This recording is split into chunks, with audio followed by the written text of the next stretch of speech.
And there were 18,000 runners and thousands of cheering fans out in the fog this morning for the 12th annual running the Humana Rock and Roll Marathon.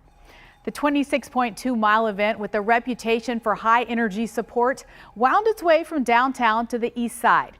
We caught up with runners at the mile marker 17 in Martin Luther King Park, where energized bunnies and costume characters turned out to encourage the athletes. San Antonio's own Ryan Miller was the overall marathon winner with a time of 2 hours and 20 minutes.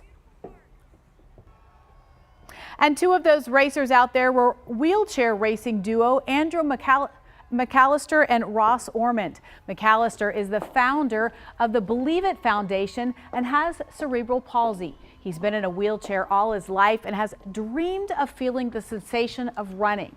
Ross Ormond, an accomplished ultra-marathon runner, made that dream a reality today. The Believe It Foundation is a local nonprofit whose mission is the inclusion of children with physical disabilities into the lives and experiences of their peers.